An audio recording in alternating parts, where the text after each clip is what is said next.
My family and I have just finished planning and organizing all the necessary accommodations for a 4,000 kilometer driving holiday to Nova Scotia and back this summer. While we are all excited about this trip and it's giving us something to look forward to, I find myself mentally preparing for all the calls of, when are we going to get there? And I'm hungry. And I've found myself wondering a couple of times where we might get off track due to, I don't know, the car breaking down, or someone getting sick, getting perilously lost, and just getting downright grumpy from time to time. Sometimes I can get upset or frustrated if I make one wrong turn that causes me to travel for an additional 20 minutes, which there's really no reason to get upset about something like that if you stop to think about it. We just need to stick together as a family, love each other, and keep in mind the big picture. I'm sure all of us have been lost from time to time, and I don't mean geographically, but rather lost in a wilderness of our emotions, of our relationships, and even of our faith. Tonight, we heard from the book of Deuteronomy, the fifth book from our Hebrew scriptures, and the final book of the Torah. The passage that we heard occurs shortly before Moses dies and shortly before the Israelites enter into the promised land. The Israelites had suffered for hundreds of years as slaves in Egypt. Then, with Moses' help, they were freed, and they set out for the promised land on what should have been a journey of 11 days. And as you probably know, they wandered in the wilderness for 40 years. In the book before Deuteronomy, the book of Numbers, we can read about Israel's experiences in the wilderness and why God led them through a period of testing and maturing. God had given the people the 10 Commandments, but it wasn't long before they started worshiping idols and turning their backs on God. The people were major complainers, complaining about Moses, their leader, his brother Aaron, complaining about God. They were just about as grumpy as you could imagine, and they ended up leading a series of rebellions, all because they stopped believing in God's promises. Moses had essentially spent the majority of his life trying to free the Israelites and lead them into the promised land. He worked hard to encourage them to remain faithful to God and did whatever he could to help them hold on to hope.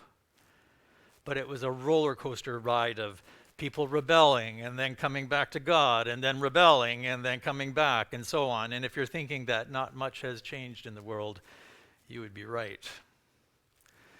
The Israelites' lack of belief in God's covenant resulted in a severe consequence, which was God's decision to force them to wander until the generation that didn't believe died off, never to step foot into the promised land.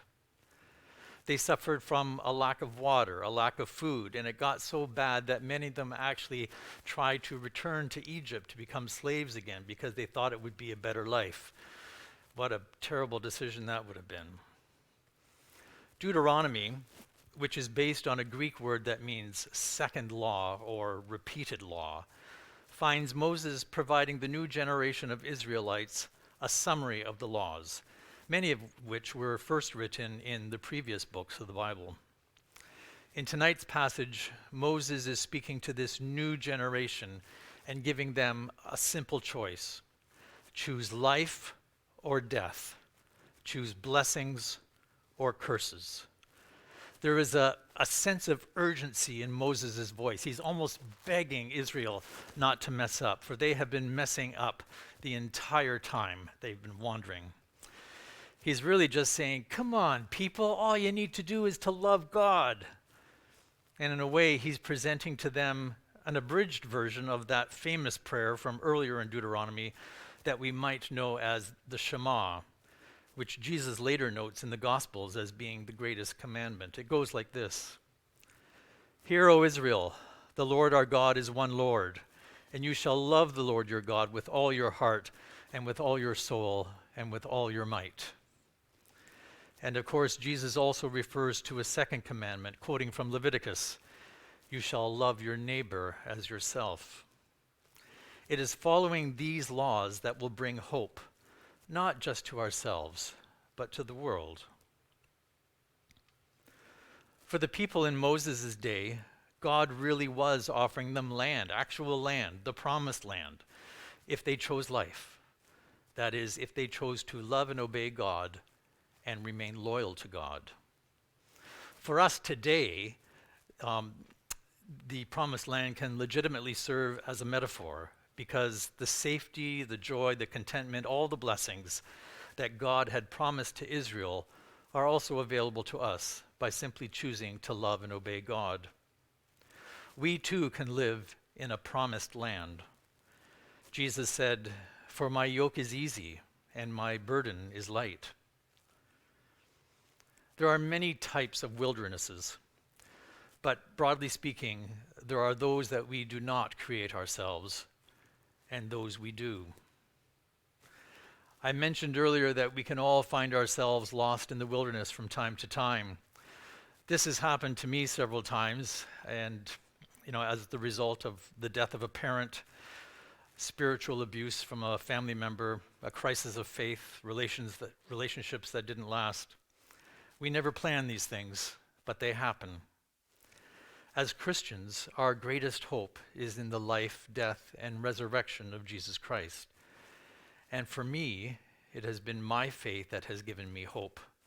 My hope that has kept me looking forward, and my hope that has allowed me to choose life. Each time I wandered, my faith brought me back. But these are personal wildernesses. And of course, there are many more global wildernesses that we can find ourselves caught up in. We find ourselves faced with barriers that can keep us from God. There has been so much upheaval in the last 2 years, intense feelings of wandering in the wilderness due to, I'm not even going to say the word, the P word, you know what I'm talking about. We know from neuroscience that the human brain interprets change as pain.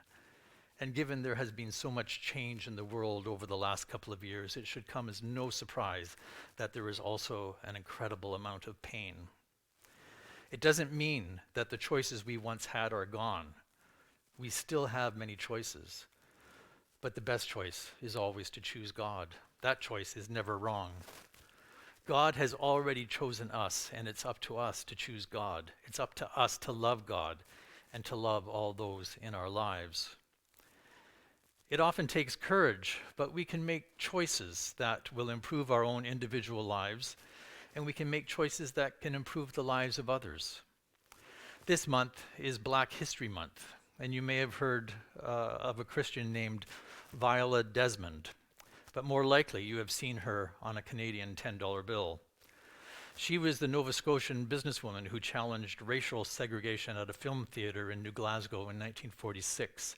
She made a choice that improved the lives of people of color and made the world a better place.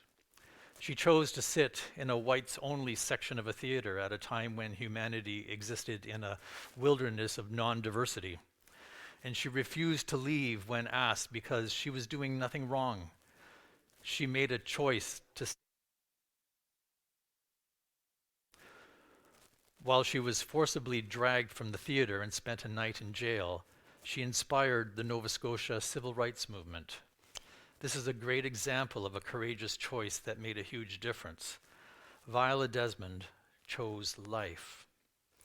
Another great example, the gifted German theologian and pastor Dietrich Bonhoeffer, who was imprisoned in Berlin during the Second World War for about 2 years before being hanged for his anti-Hitler sentiments, just a month before the surrender of the German army. In the book, Letters and Papers from Prison, there is a remarkable letter to his parents dated Easter Day 1943 in which he wrote, "I'm so glad to let you know that even here I'm having a happy Easter. Good Friday and Easter free us to think about other things far beyond our own personal fate, about the ultimate meaning of all life, suffering, and events, and we lay hold of a great hope." Dietrich Bonhoeffer was forced into a horrific wilderness, yet he chose life. In our own lives, there are daily choices of a personal nature that we can make to leave a wilderness, or to make sure we don't enter one. Sometimes it can be challenging to move ourselves out of one. We can choose to apologize to someone we love, or we can choose to continue living with a cloud over our heads and stay angry. We can choose to ignore a neighbor in need, or we can choose to reach out with a kind word and a helping hand. We can choose to never forgive someone who has wronged us, or we can choose to do what Jesus did for us, and we can forgive them. We can get caught up in the anger and rhetoric in the wilderness of social media, or we can give our phones a rest and concentrate on the love of God that is sitting right in front of us and offer a prayer. Saying we're sorry, caring for others, forgiving others, praying, these are all part of what it means to love God and follow God's laws. These are all ways that we can choose life. Every life has a wilderness. Every single one of us has a story. It doesn't matter if we're rich or poor, old or young, confident or shy, strong or weak, powerful or marginalized. We all have a story. And whatever we are facing today, we have choices. Making the right choice is always easier when we carry with us the love of Christ. That's the first choice we need to make. We can also choose to be a little gentler with ourselves. Give yourself permission to cut yourself some slack.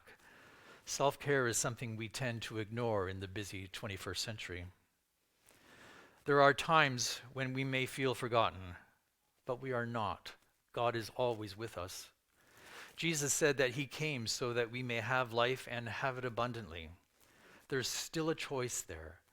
The choice that God gave the Israelites through Moses is still available to us today, and it always will be. Let's keep in mind that big picture. Trust God. Choose life. May God grant that it may be so.